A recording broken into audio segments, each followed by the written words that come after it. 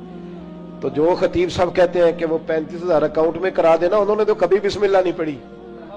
یہ جب آپ ایسے نوٹ پھینکتے ہو تو کبھی نعت خواہ کو دیکھا بسم اللہ پڑھتے ہوئے؟ سوال ہی نہیں پیدا ہوتا. اس کو تو پتا ہے کہ اب کون سا شعر ہے جو بار بار پڑھوں گا تو اس پہ نوٹ آئیں گے، اس کو تو پتا ہے. اور ساتھ یہ بھی کہہ رہا ہے کہ میں نبی پاک کے طرف سے آتا ہے تو کھاتا ہوں. تو یہ کیوں کہہ رہا تھا پہلے 25,000 بھیجو تو پھر آؤں گا؟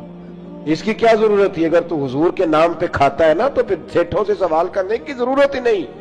مصطفیٰ کریم جب دیتے ہیں تو شان کے ساتھ دیتے ہیں اور گھر بیٹھے بٹھائے بھی عطا کر دیتے ہیں، پھر ضرورت نہیں.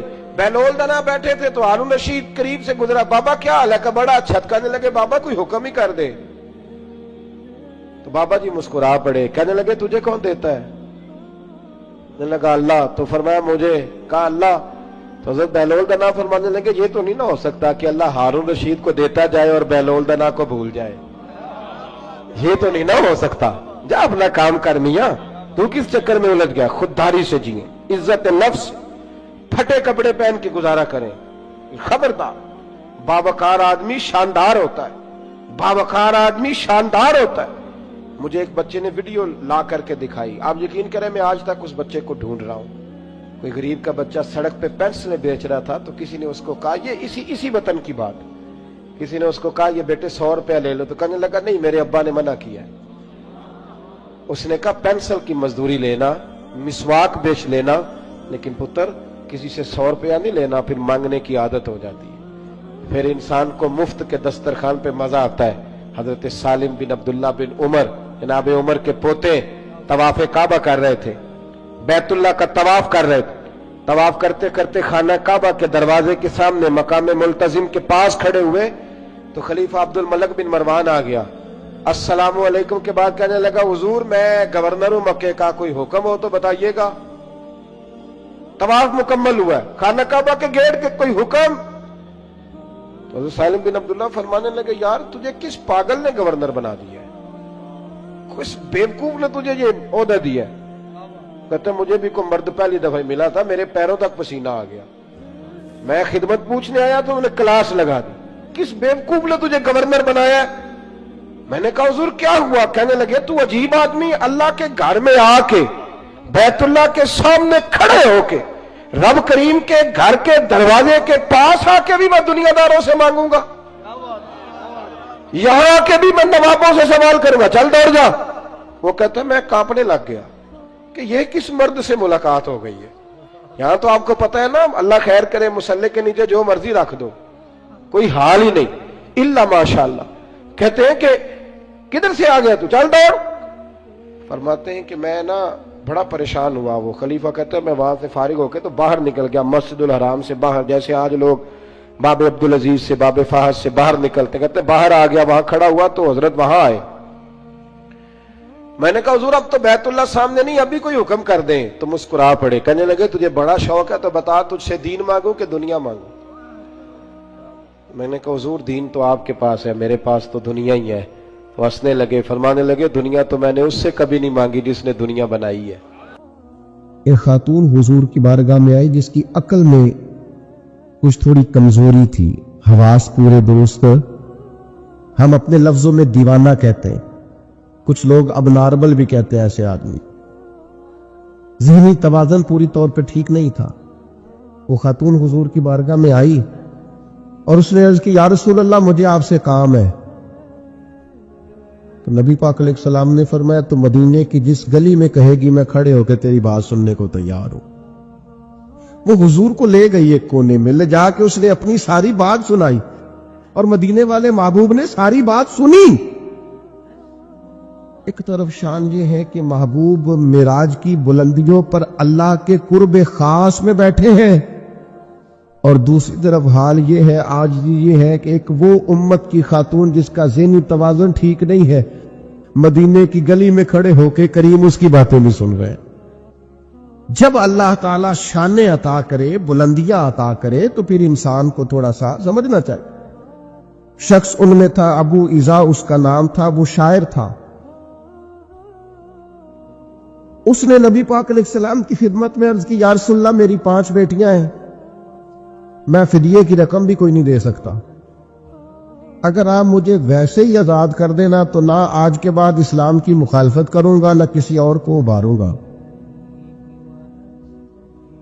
یہ 5 بیٹیوں کی بات کرنے والا بندہ یہ پہلے تلوار لے کے آیا ہے مسلمانوں کے خلاف لڑنے.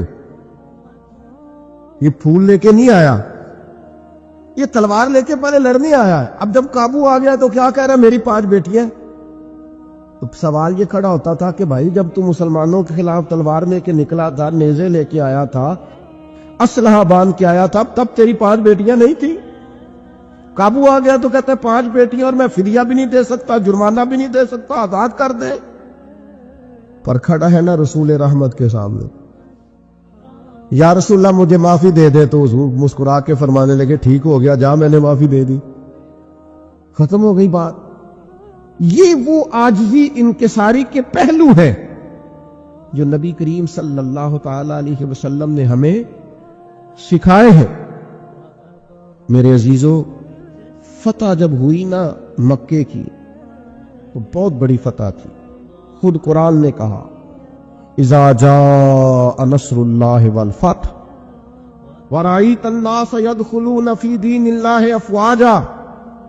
بہت بڑی فتح تھی، لیکن صحابہ فرماتے ہیں فتح مکہ تاریخ انسانیت کا بہت بڑا معرکہ تھا. پر ہم نے یہ حال دیکھا کہ نبی کریم علیہ السلام جب مکے میں داخل ہو رہے تھے تو سیاہ رنگ کا امامہ باندھا ہوا تھا اور گردن جھکی ہوئی، اور اتنی گردن مبارک جھکی ہوئی تھی کہ لگتا تھا اونٹ کے کجاوے سے جا لگے. عاجزی سے، انکساری سے. جیسے جیسے پھل لگ جاتا ہے درخت ویسے ویسے جھک جاتا ہے. تو جب اللہ تبارک و تعالیٰ کسی شخص کو عروج دے، حالات اچھے کرے، تو پھر اسے کیا کرنا چاہیے؟ ایک خاص پہلو آپ کی خدمت میں عرض کرنا ہے. کچھ لوگوں سے نا لوگ پیار کرتے ہیں. وہ چراغ گولڑا نے کہا تھا خدا کا شکر زمانے کی قدردانی ہے، ہم جوان بھی نہ ہوئے تھے کہ پیر کہلائے. کچھ لوگ ایسے ہوتے ہیں جو کہیں صاحبزادے ہوتے ہیں، کہیں ان سے لوگ عقیدت کرتے ہیں. خدا کا شکر زمانے کی قدردانی. جو پیر ہے نا، یہ فارسی کا لفظ ہے، پیر بوڑھے کو کہتے ہیں. اصل میں ہمارے عرف میں پیر رہنما کو کہتے ہیں، لیکن پیر بیسیکلی بوڑھے آدمی کو کہتے ہیں. تو پیر نصیر الدین کہتے ہیں کہ خدا کا شکر زمانے کی قدردانی، ہم جوان بھی نہ ہوئے تھے کہ پیر کہلائے. ایسا ہوتا ہے کئی دفعہ. یہ جو عقیدتیں ہوتی ہیں نا، جن لوگوں سے لوگ عقیدت رکھتے ہیں، ان کا عاجزی والا ہونا بھی بڑا ضروری ہے.